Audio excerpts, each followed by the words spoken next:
Sadashivassamarambam Shankaracharya Madhyamam Asmadhacharya Paryantam Vande Guru Paramparam Vasudheva Sutam Devam Kamsa Chanuramardanam Devaki Paramanandam Krishnam Vande Jagadgurum.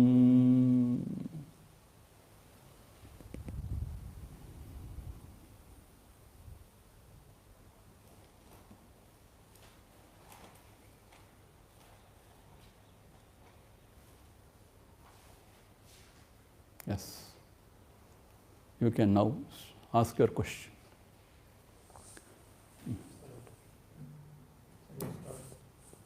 Yes, already started walking.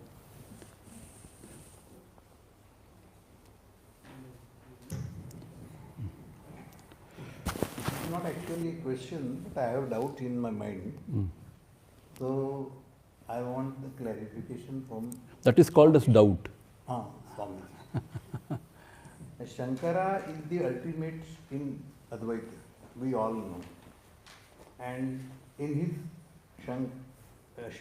Shatkam, he has clearly mentioned who I am. Then why the question arises who I am? What he has said? He has mentioned all the qualities. When he was wondering. Okay, now tell me, what do you mean by Chidananda Rupam Shivoham Shivoham? Tell me. Chidananda means this, all the space means. All the space. So space is Bhagavan. Chidananda means that space. What the space is there. So space is Bhagavan. Chinmay means that. So space is Bhagavan. Space is Jada, na? Of the five, space is one. Yeah. So how can be Jada? All the elements are Jada only. Only earth is Jada. No, all the elements are Jada. All the elements are Jada. Ultimate is that space is lighter. No, that's what. Though he has said something, you didn't understand anything, na? Chidananda Rupa Shivoham. How do you say Shivoham? How do you say Shivoham? Shivoham means what? Shivoham means what the earth is, everything is Shiva. How do you say? Are you able to see? Are you able to see Shiva, everything? I see only all Rakshasas.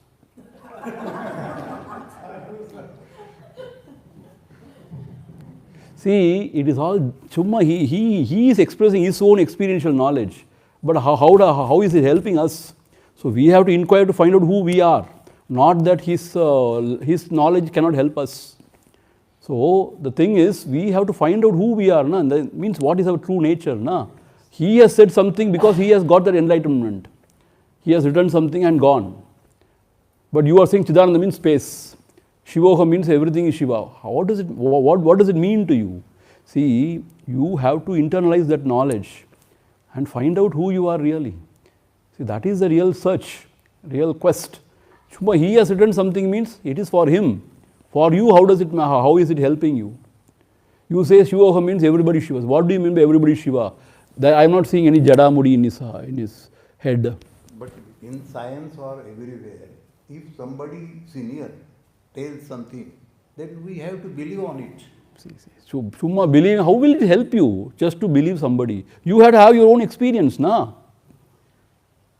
Without experience, my guru has said something, how does it matter to me? See, even though you believe, you should have faith, I agree with you, whatever the elders are saying. But that should become our knowledge, na? Or you experiencing infinite bliss. But there are some scientific... Don't forget about scientific things. Are you experiencing bliss now? Infinite bliss. if I Or are you able to see everything as one? If I would have achieved it, I would That's not what, to ask achieve this that, you have to inquire. That's what Bhagavan has said. Inquire, who am I? Okay, then only it is yours. If somebody else has said something, means it is theirs. We have to find out ourselves. See, we have to accept, we have to have faith in them. First accept it, and then we have to find out ourselves now. Otherwise, just to live with faith only means what? It is their knowledge, it is not our knowledge. If I am eating, the laddu means, will you be happy? You have to eat your own laddu. So only you feel the taste and you will be happy. Similarly, the knowledge has to become our own. We have to see the oneness, and we have to feel that we experience that infinite bliss. Then it helps. Then you go beyond the ignorance. You go beyond the birth and death. If Shankara has gone beyond, means what has happened to us? We are still there in the samsara, na? For us to go beyond, we have to inquire. But if you will try to achieve everything and not believing the sense. Yo Rama, you have to believe seniors. Yo Rama. See, you have to believe, but then you have to experience yourself. You don't want to experience. What the experience, whole the life is going. Yeah. Then So experience that self, I mean, experience the truth. So you have to experience the truth yourself. Otherwise, it will not help you. That is the answer for your question. Yeah.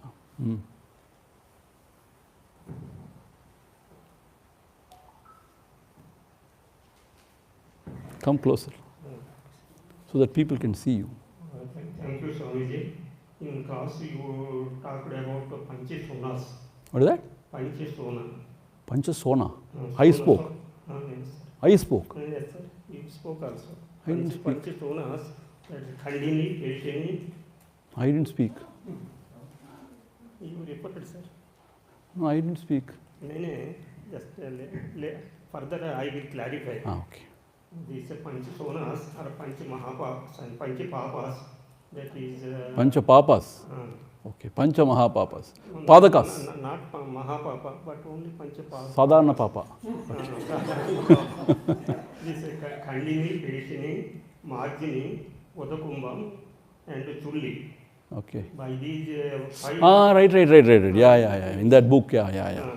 Not in the Kashi, now only, na? Not only Swami. You said Kashi something, is it? No, sir. No, sir. You said something Kashi? Class. Class, you said. I heard Kashi. No, Swami. In class, you refer to. In the class, okay. Class. You refer to these Panchasonas. No, I read out from the footnotes. Footnotes. Yeah. These by these Panchasonas, we are committing Jiva Correct. various creatures. Yeah. By these Panchakriyas. Yeah. So True. for that, we have to, in order to compensate or in order to mitigate these Panchasonas, Pancha Yajnas are prescribed. Yeah, prescribed. Correct. This Brahma Yajna, Rishi Yajna, Pitur Yajna, Deva Yajna, Atiti Yajna, and Deva Yajna. both Yajna, Deva Yajna, Brahma Yajna. Okay. Both are same. Okay. These Pancha Yajnas are prescribed. Okay. Just a very small doubt. In Bhagavad Gita, 4th chapter, total 12 yajnas Bhagavan has told. 12 yajnas he has prescribed. Whether these Pancha yajnas can be included in those 12 or not. See, no, he enumerated, na? These are separate. He enumerated all the 12, na? Uh, He enumerated all the 12 very clearly. so But these Pancha yajnas, whether they can be included in those. see, certain yajnas can be included, like Brahma Yajna comes there, na? So certain can be included, but other yajnas he has enumerated 12, na? Yes, sir. So there are more. See, like in Bhagavad Mahapuran, we talk about only 10 avatars of Narayana, na? Yes. But he is going on 24 avatars, he is saying. Okay, sir. Like that, there are more yajnas also. So many are there. So many are there. So apart from those. But I am not an expert on it. Maybe one who has mastered the Karma Kanda portion, they may be able to clarify more about different kinds of yajnas. Okay, Maybe that 12 and more also maybe. thank you. Don't ask me technical question, huh? I may not know. Either vote it go. Come.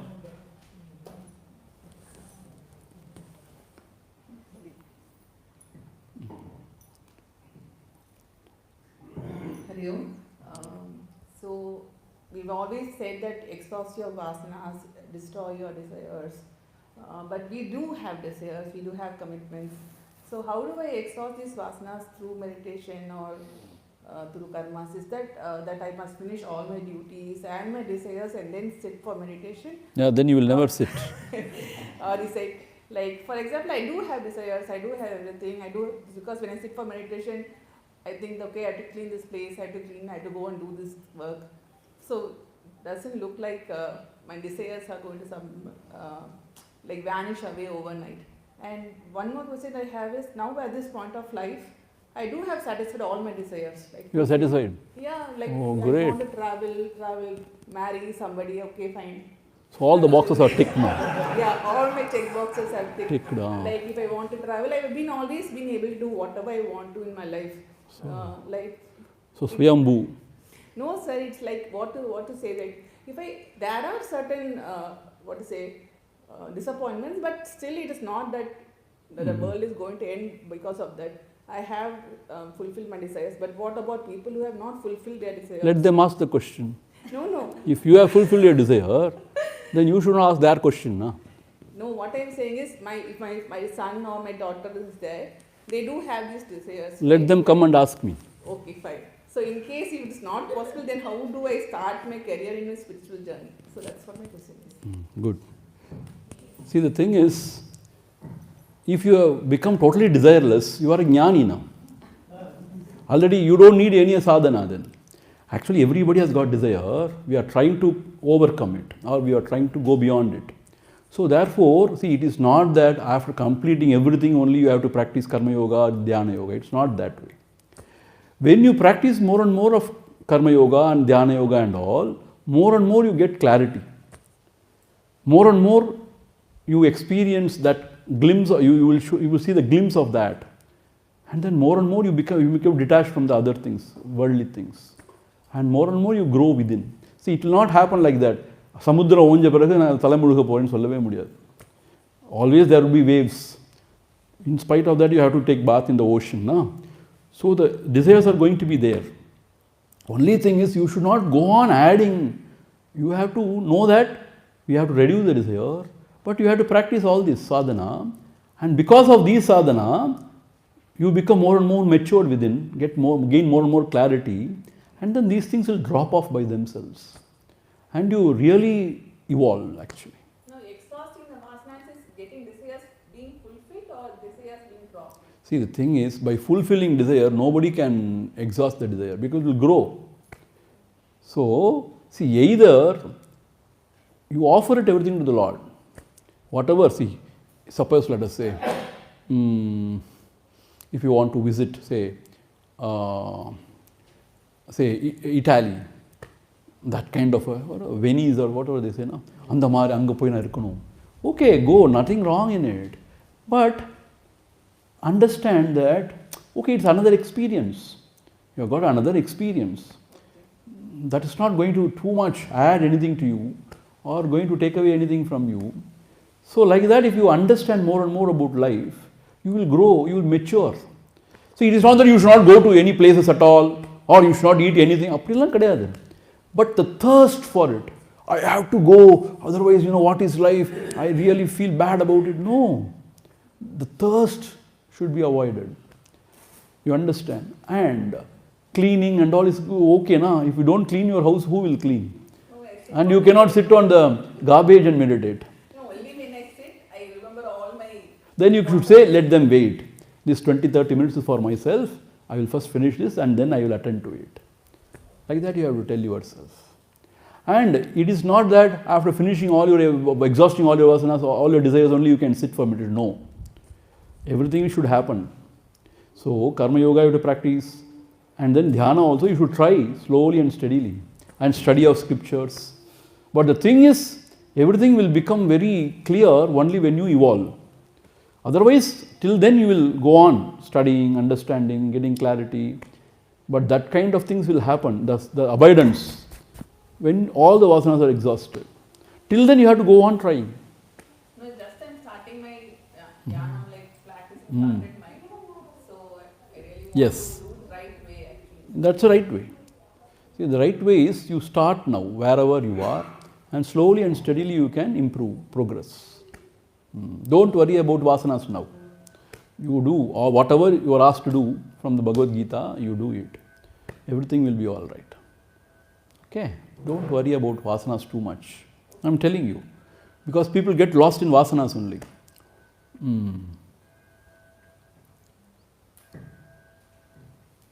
Gurudev was asking about Maya to Taponji Maharaj.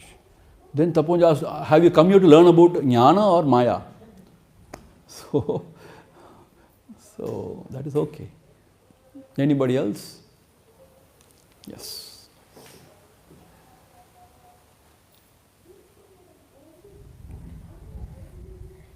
Initially, I am having one question, and also I try to find the question of Bhureji.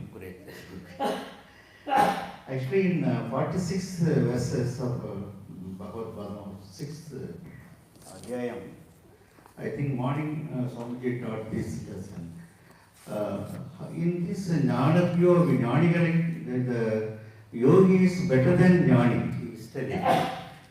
I think yogi means there is a Patanjali Yoga, Ashta Yoga. Now, one who is able to conquer his mind and place it in Atma is called as yogi. So I think he is telling better than Jnani. Jnani means I told you, no? Better than Pandita. I explained to you, you didn't listen? Jnanigal means, Shankara says very clearly, it is not that who is enlightened. I told you, no, you were not listening. Not enlightened soul, one who are very well versed in scriptures, Panditas. Comparing to them, yogis are still greater. Scholars, yeah. Compared to erudite scholars. I think the question raised by G. I think who am I? I think he told why it is needed who am I. There is already Sankaracharya scriptures are there. Actually, Ramana Maharishi, I think he didn't study any yoga, any Veda. He is not very familiar with the Veda. But his scriptures, that is Upadesa Saram, very neatly explain about the Veda. Teaching, all the teachings of Veda is explained in the particularly Upadesa Saram and all his scriptures. But how he studied Veda, we don't know. But he is a God, a gifted one, and he may be a God. I think we can't understand how Sankaracharya we are telling the avatar of Shiva, like that. He may be the avatar of Shiva, maybe. He didn't study Veda properly or with any Shastrigal. But his scriptures, particularly the Upadesa Saram, teaching very nicely about all the inner meanings of the Veda. That is very clear. And also, the question actually, who am I, was raised by one of his disciples. Actually, his name is Sivaprakasa. His native place, I know, he is 10 or 15 kilometers from Chidambaram. And they are constructed, I think Ramana Maharishi Ashram, they constructed some monuments and also. No, please answer the question. Yeah. It's a who am I? Yeah, Sivaprakasa only raised this first. Sivaprakasa only raised the question. Who am I? So Bhagavan didn't ask you to do that. Yes, I will read it now. The Sivaprakasam, a key devotee who elicited the famous Who Am I teachings from Ramana Maharishi, was born in a village just west of Chidambaram.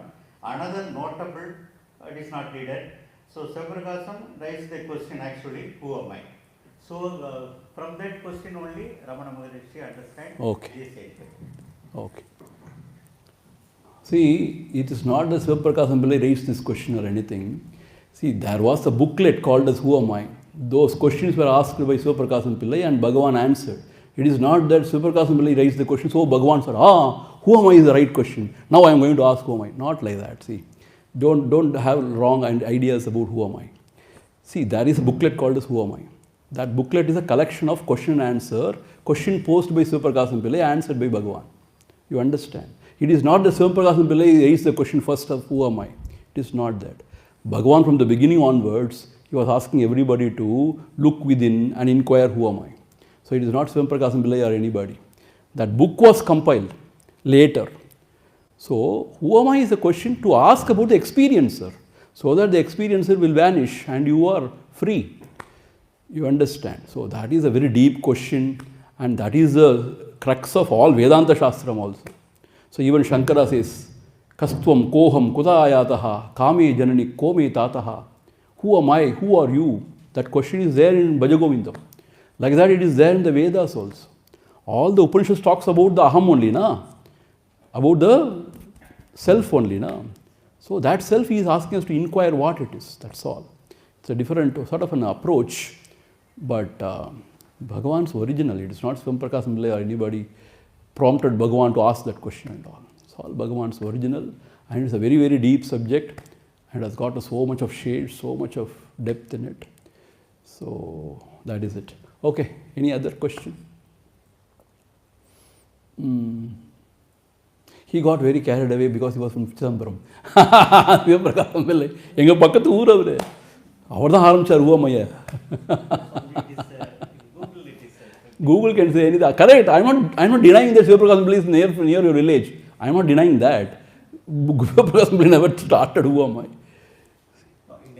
Trust me, who has been following Bhagavan for so many years, not more than Google, you know. See, we have taken Who Am I text also several times. What are all the questions? What are the answers? What happened? I think it is a question arised by. No, that's what I'm saying. No.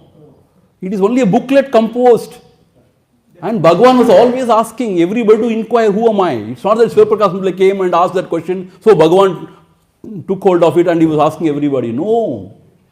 Bhagavan's original philosophy, that original sort of an approach it is.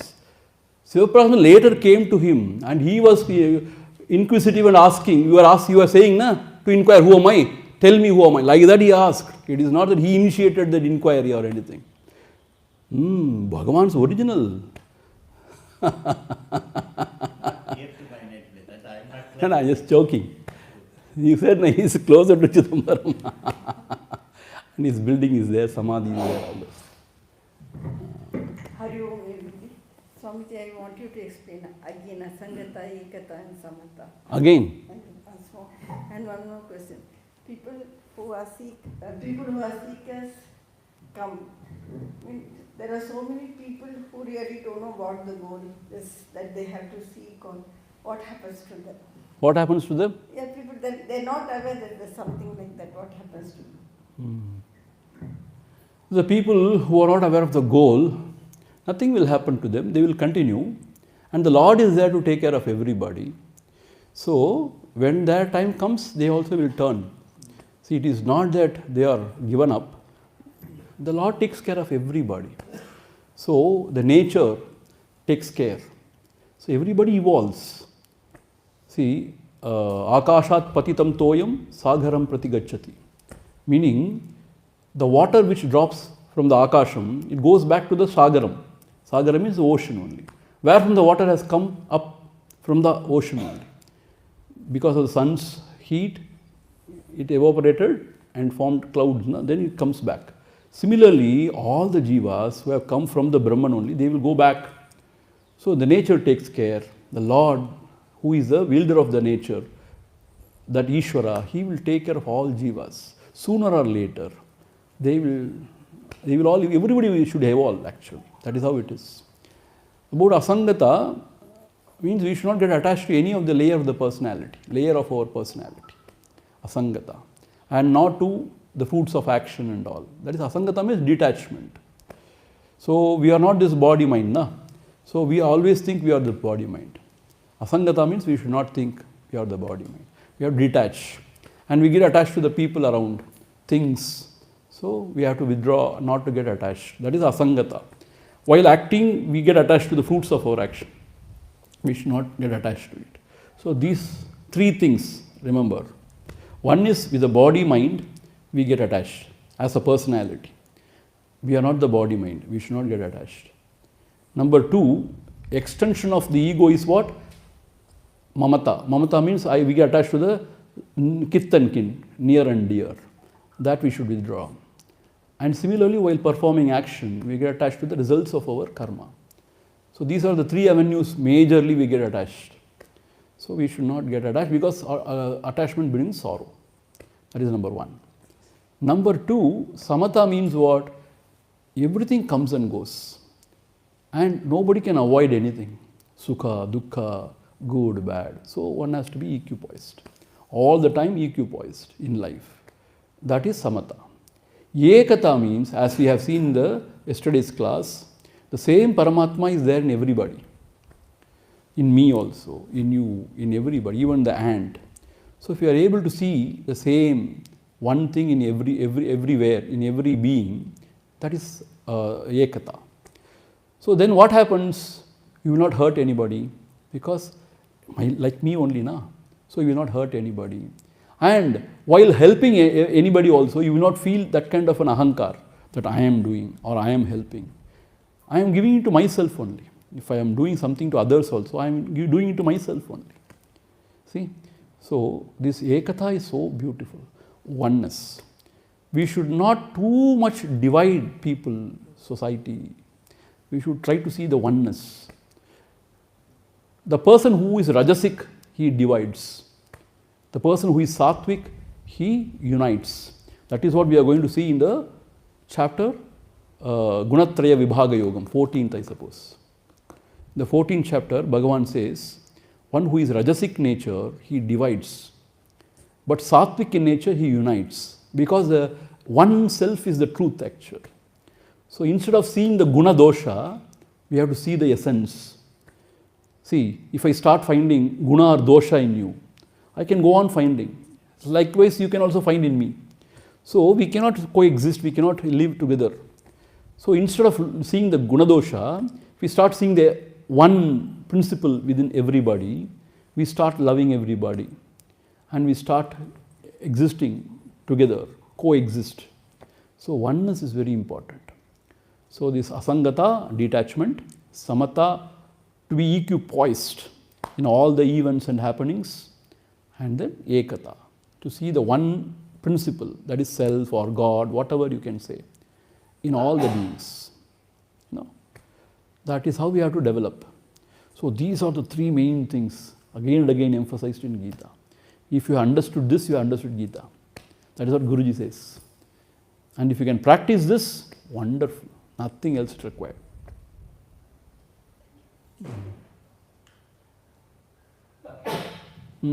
Yes, Shastri ji. Shastri.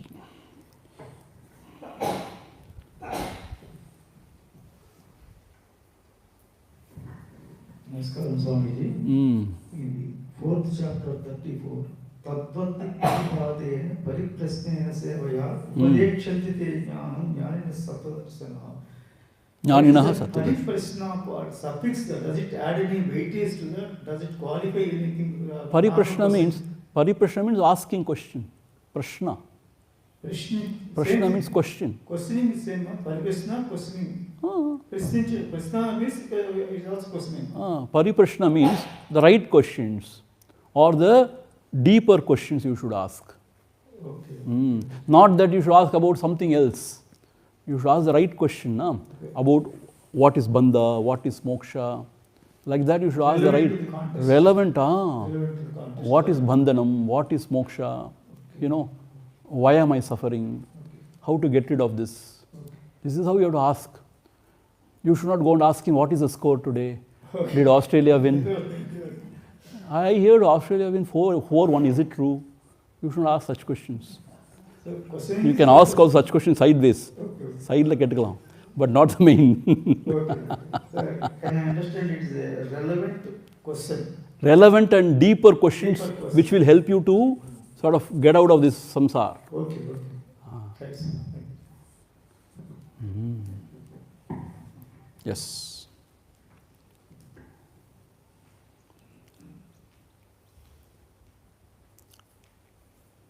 Pariprashnena sevaya. This is in relation to the anecdote or story you quoted, Swamiji, about the devotees fearing the water for the anger of the rishi, being unable to cross the river Jamuna. Now, there are a lot of examples in our Puranas of rishis getting very angry in meditation. And sometimes unreasonably against innocent people too.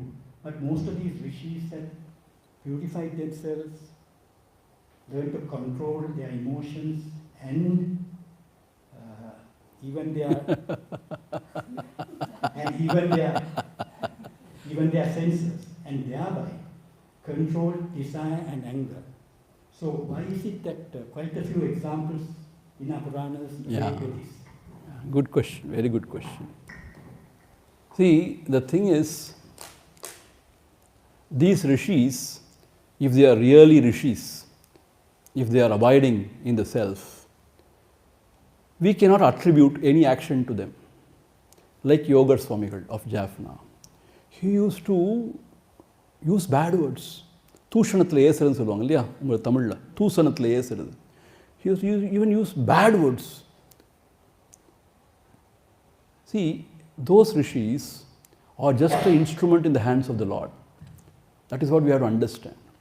Certain things have to happen, certain ways. So they are just the instrument. So that is how it should be seen. Especially Durvasa and all, not ordinary rishi, great rishi. Even Vishwamitra, great rishis. So they are the instruments in the hands of the Lord. And it happens through them. And always if you see, if you refer to the Puranas, whatever happened is for good only later. If you see the end result, it will always be for the good only. So this is one way of looking at it. This is the way we have to look at it actually from the higher standpoint. The second way of looking at it is Subhavastu Pravartante. Subhavastu Pravartante means every being, embodied being, has got its own Subhava.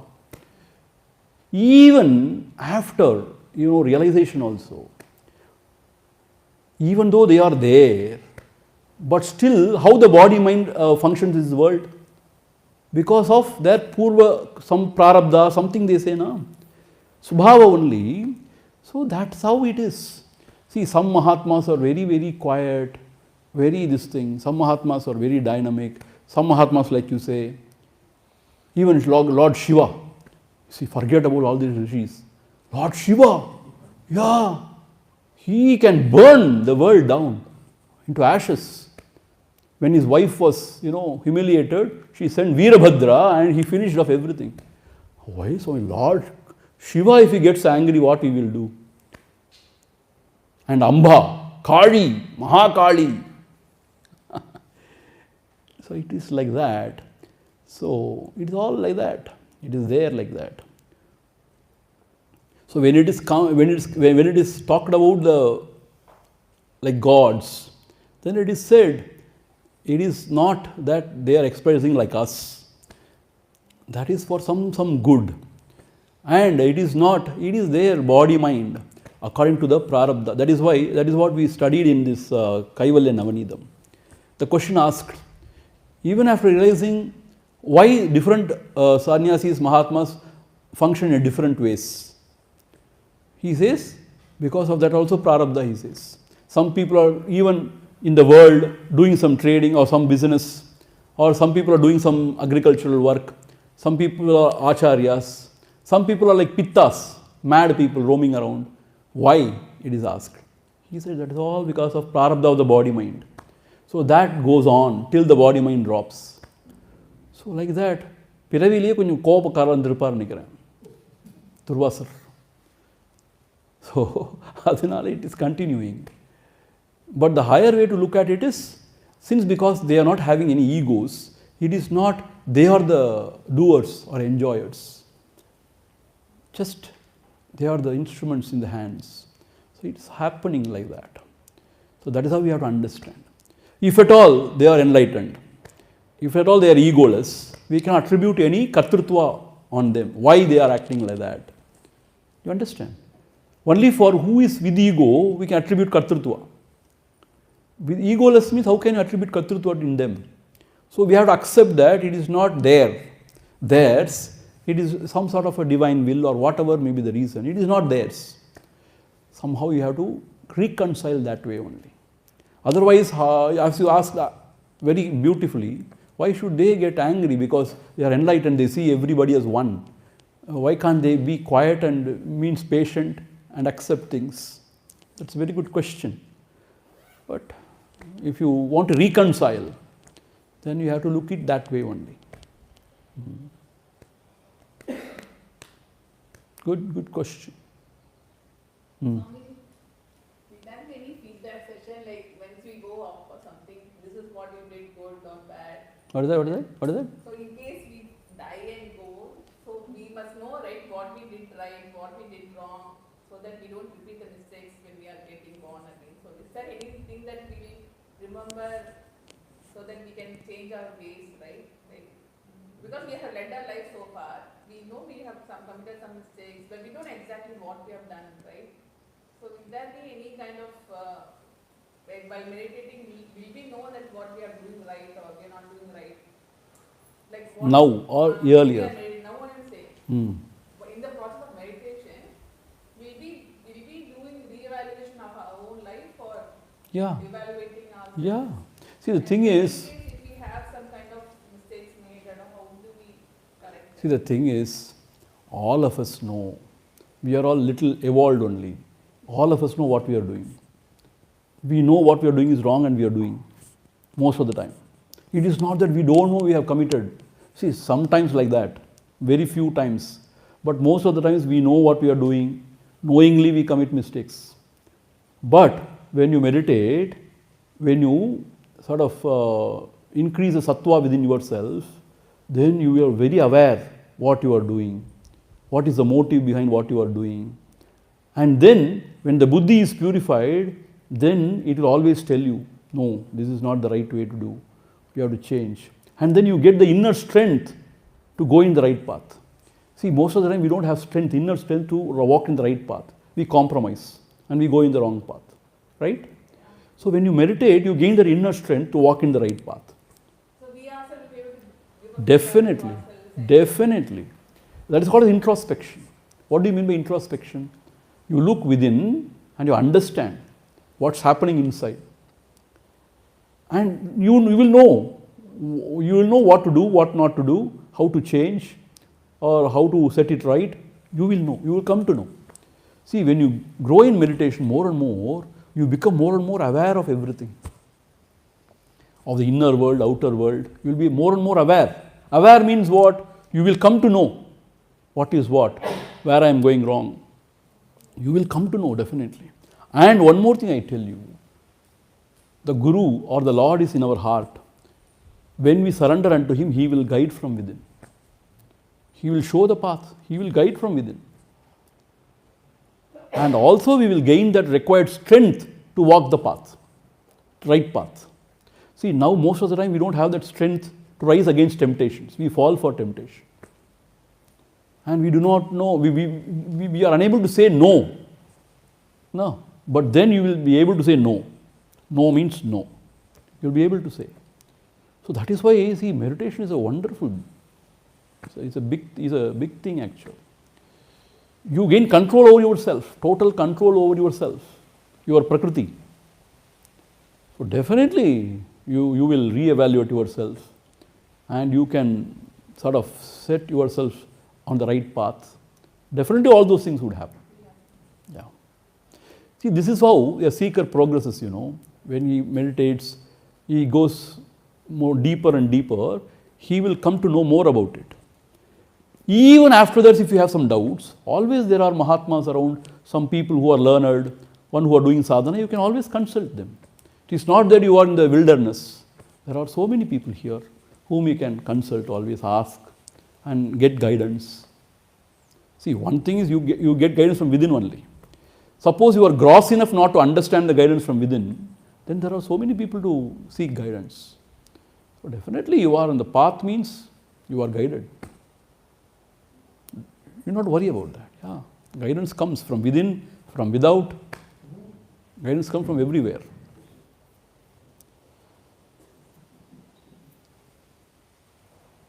Anything else? You had some question yesterday. Please come. Yeah, you have to come out. Because otherwise people may not hear what your question. And they will wonder what is the question asked, why the Swami is talking something, they will wonder now. You come closer to me so that they will also see. Swamiji. A couple of, a few questions and they're all related. The first thing is more to confirm my understanding of what we've learned so far. I think the main problem we all have as human beings is misidentifying our true self with our body and the mind, and thereby causing suffering and all that stuff. And therefore we have to learn how to get rid of that misknowledge, wrong knowledge or ignorance. Is that correct? Correct. And that's what we all are doing here. And the method that we've learned so far is to purify ourselves, to get rid of our, basically our ego slowly, and to purify ourselves by controlling our senses, and not putting a ceiling on our desires. I mean, we can have desires, but we've got to put a ceiling. That is your interpretation. That's my interpretation. So I think we all have desires. Not only here. I agree. And it's important to have desires, and otherwise you can't. That is what you think. I'm not preaching. I'm just. No, what I mean to say, that is what. Confirming. See, I'm just wanting to confirm Krishna or Shankara is not saying that. Yes. You are saying that. That's what I'm saying. Yeah, he hasn't said it so far. But, you might come back on it. Now, the question is, so to get rid of so enlightenment, it's not a process. Now this is a stage. It's like switching on the light, on and off. The minute you kind of realize that you're not the body, but you are the true Atma, the true Brahman. And that process is by doing all these tapas, and you slowly come there. And jnana, meditation, is an important part. Is that the only part that finally leads you to the door that leads you to Loma? Or other, you can have bhakti and all that, but you eventually come to jnana to finally get the final understanding, or the removal of that maya. That's the question? That is the question. That's the question. Good question. See, all these sadhanas, whatever we do, karma yoga and other things, that purifies, as you said rightly, that purifies.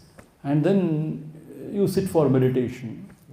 Even meditation, if you do without proper understanding of what we are trying to reach, where we are trying to reach, why we are meditating, will not help much actually. So the jnana also comes there into this scheme of things. So it is not only jnana can take you. See, there are different opinions about that. If you come to Shankaracharya, he will say only jnana will take you and all. But if you go to Bhagavad Mahapuran, just to chant the Lord's name is enough. That's what they are saying. So bhakti, see, you should understand this much. What we are trying to achieve at the end of the day, the destruction of the ego, which is the obstacle between us and the God or self or whatever. The ego. So, relationships, everything. So we say, nothing is mine, everything is offered, everything is yours, we say. Slowly the mamata bhavana is slowly reduced. And then whenever we act, we say, I am not the doer, you are the doer, I am the servant of you. So the kartrutva abhimana is slowly reduced. So slowly and steadily you remember always again and again the Lord, so much so that your mind is immersed in the devotion of the Lord. When the mind is immersed in the devotion of the Lord, slowly mind also will vanish. So in that bhakti rasa, the mind gets dissolved. So that is also jnana only. Jnana means what? You know the true self. You know the true self which is self of all. So, yes, through devotion also. Devotion not as only the path, para bhakti. When your heart is filled with so much of love for God, you don't want to think anything else. And you don't want anything from anybody. And you are immersed, and that is what is para bhakti. See, ordinary bhakti means what? You go to God, ask something, He gives, He doesn't give. All those stuff.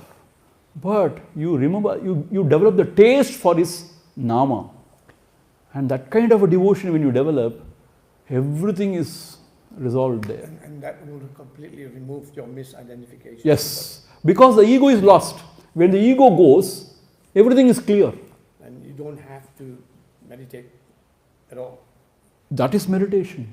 Why? Because mind will not go anywhere else except God. True. When you are soaked with love for God, that is meditation. See, gopis, how did they realize? They were filled with love for Krishna. So meditation doesn't really mean only sitting down and holding your breath and all that. Yeah. Even this is meditation. See, there are different types of people. Different types of people need different type of help or guidance.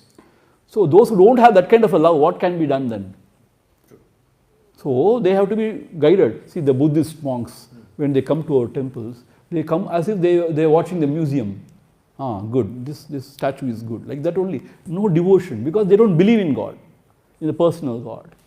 So therefore, for such people, you have to give proper guidance. So you have to meditate. See, some people can't think.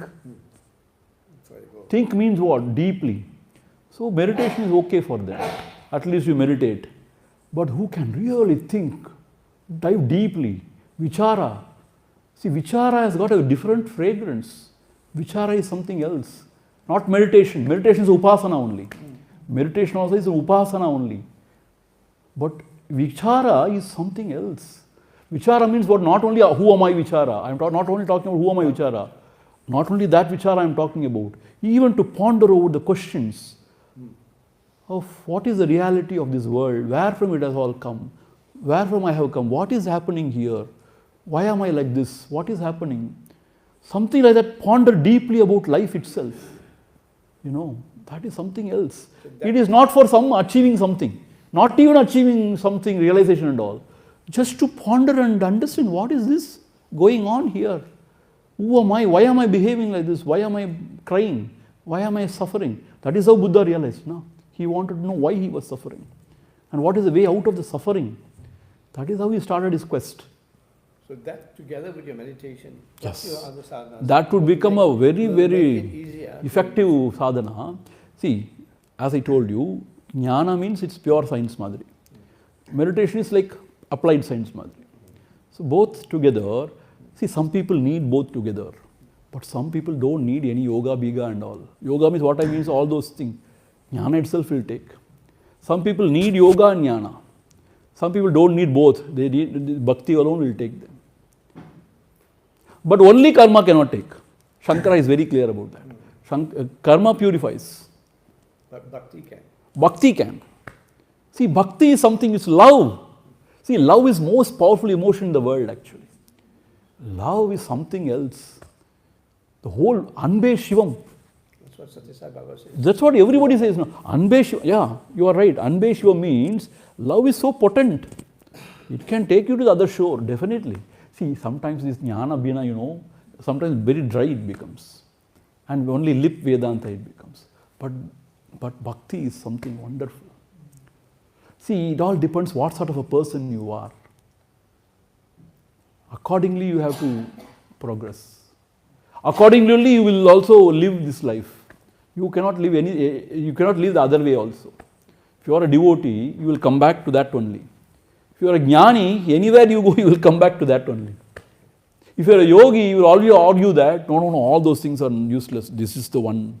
Like that, people argue in different ways. But one thing I am very clear, bhakti will take you there. Don't worry. And jnana also will take. Dhyana also will take.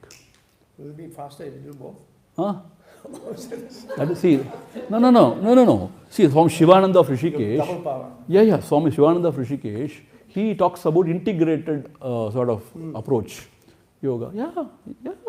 That is what everybody practices now. See, you have come to this ashram.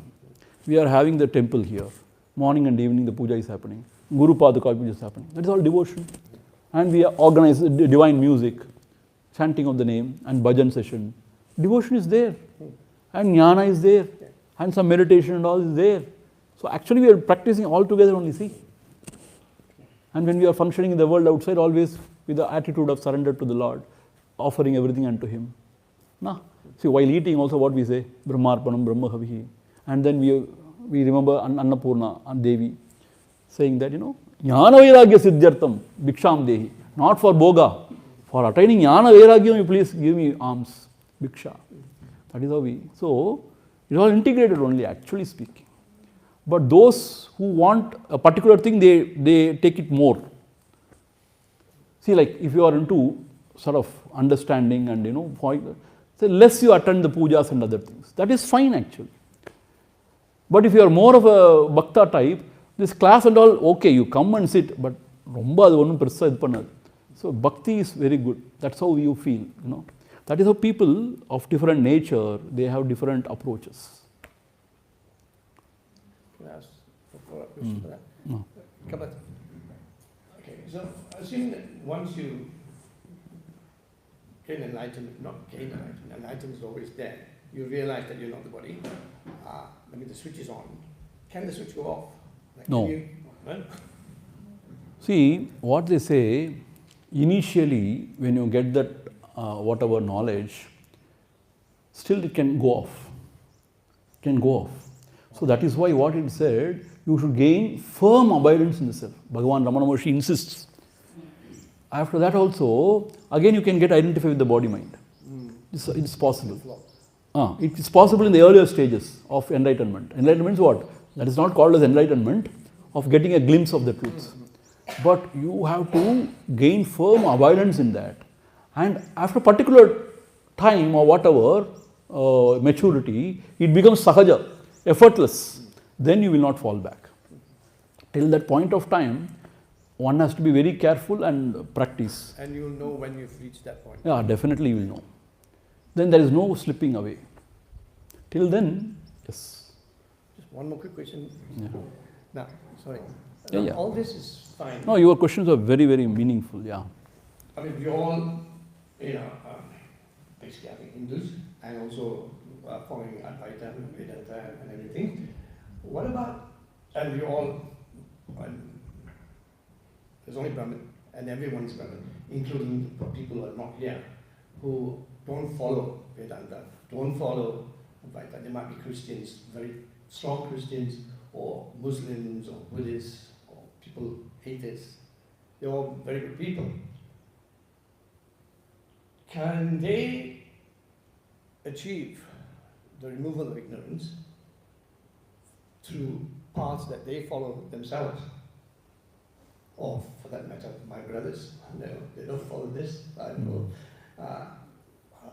Can they, reach enlightenment through the other paths? See, if they are very sincere to the path what they are following, or the guru means the teacher whom they are following, they can also reach, because when you are very sincere, when you have that kind of a devotion towards whatever God you believe in, Krishna says, whoever walks in any path, walks my path only. Meaning what? In the meaning what? God is only one.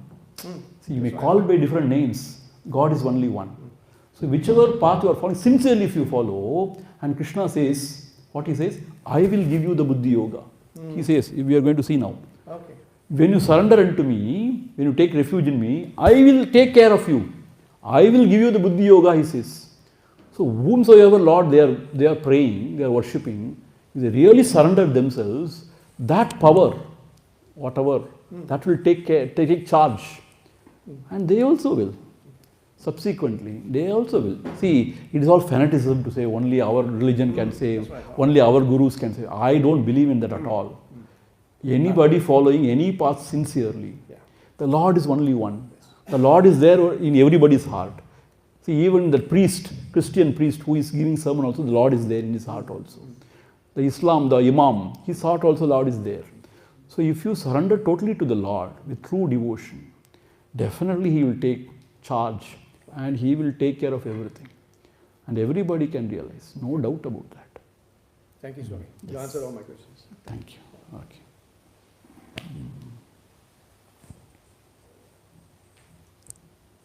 Anything else? Any question from there? It's about the Dhyana Yoga classes. Yeah. About the Dhyana Yoga class. Yeah. Not question, not doubt. What is that you read? Will the Dhyana Yoga practice classes will be live streamed? If not, will you be covering the 3 techniques that you had mentioned for those of us attending online? Who is that asked? No name. See, the meditation technique, we are not going to live stream it because here everybody wants to meditate. So we don't want to live stream it. But anyway, it will be recorded, audio recorded. So later, whoever wants can listen to the audio. They can ask our coordinator, Ranjani Amma. So that audio can be shared with people. But we don't want to live stream it. One thing is we don't want the person who is live streaming or to miss the opportunity. Second thing, I don't believe in that. Chumma live streaming everything. So recorded. It will be recorded and later you can access to it. Or you all come here. We will listen.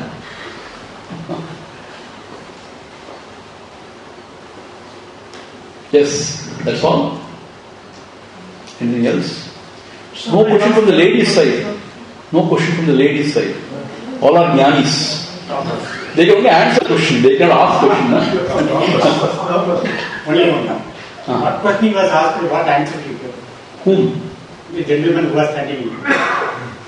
He was talking in the mic only. But it is not very clear what question he is asking. So I am telling you, you understand what question I am asking. I get what he asked me. What he asked? No, first thing he asked is, will the devotion also will take you to the ultimate? Or everybody should come to the jnana, he asked. He said devotion definitely can take. That's what I said. Bhakti also definitely will take. And then another thing what he asked, the second one, something else, I forgot actually. The third one what he asked is, the people following other faiths, will they also can reach? So he said, yes, everybody can reach if they are sincere, following the path. The second question, what you asked? When it is real life, when you are getting a glimpse of it, will it come and go? So in the early stage, like car driving, if you learn for 15 days and forget about it, then you can forget driving. But I said it may in the initial stages, but if you gain firm abidance and if it becomes sahaja, effortless, then it's not good. That's what I was telling. Another one is integrated. On the integration of the yogas. Can we practice all the yogas together like? But he says karma and jnana cannot go together. Samuchaya. He was telling now. But that is technical samacharam. But the idea is what? You can practice. That's what Swami Shivananda and others say. You can practice karma yoga and then you can learn also. And you can sing the glories of the Lord. Who stops you? Sing the glories of the Lord. And meditate also. Definitely. Because those who are working doing karma, we have to surrender and do. There is no other do. Sattva we can maintain. Integrated only we can do. You are doing that way only, most. And those who are working in administration. Anything else? Shastri, another question, I'll tell you. So, am I audible to you all? 13th sloka of Chaturvarnam of which chapter? Jnana Yoga. Second one. Second or third? Third one. Third. What is the verse number? 13. 1-3. Okay. Chaturvarnam maya srishtam gunakarma vibhagasaha. It's not third chapter. By the time. No, 13 is not second chapter. Second chapter 13. Oh, then tell me correctly. Okay. By the time Bhagavad Gita is told to Arjuna, Varna Vyavastha is there, definitely, no doubt. Keeping on that, he addressed this. All types of psychological types or modes of human beings are there. Krishna classified them. I understand that. But later on, the Varna Vyavastha has been deteriorated completely and took up this present caste system. By this time, Shankara also, caste system is already developed. We already addressed it. Chandalos, Sadhisthiyos, Guru, Vichesha, Manisha, Mama, already. So that is already there. But Shankara, you will also not commented on this caste system. Is there any remedy to resolve the casteism, eliminate the casteism in present society and be useful by using this particular sloka, the meaning of sloka? See, even in Shankara's time, I told you, the caste system was there for the smooth functioning of the society. Like, different activities were taken up by different sets of people. Like dhobi is a class of people who washes clothes. And then goldsmith, carpenter, like that. And a person, milkman, Yadavas, and the milkman. And then teachers, like teaching Vedas, so Brahmanas, like that. And then the priest class and all. And then the Kshatriyas, the leaders. And then the traders, the business people. And like that, there were so many, for the sake of the smooth functioning of society, it was there. Means Kanji Mahaprabhu also says, that is acceptable, okay. But slowly what happened, those who have got power, knowledge and power, they start feeling themselves to be very superior race. And they started oppressing the others.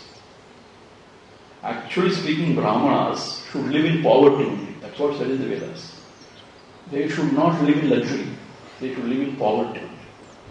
But they forgot all those things. They entered the power politics. Everything they entered. And everything gone. And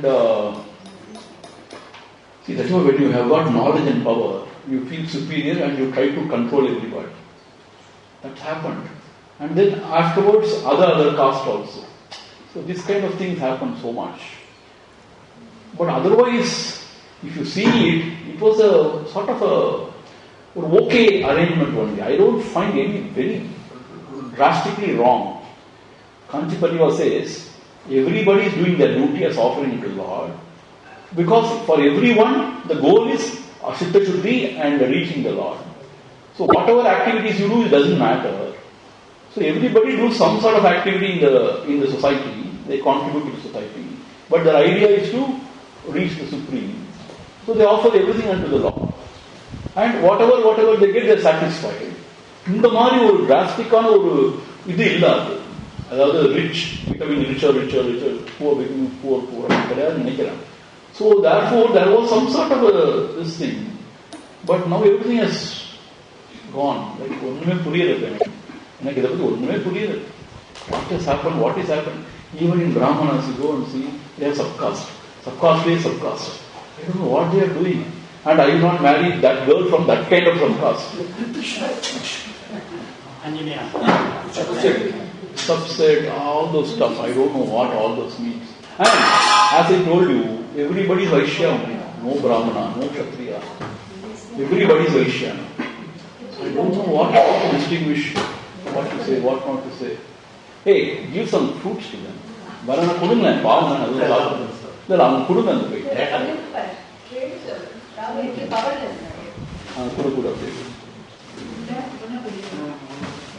So I don't know. And it cannot be resolved. See, politicians only wanted to be this way. And everybody is too bottled, nothing will happen. And it's deep-rooted, if you go to villages, my God, it is deeply embedded in them. You cannot do anything about it. See, only in the cities people talk all those things. But if you go to villages, it's all very deep-rooted.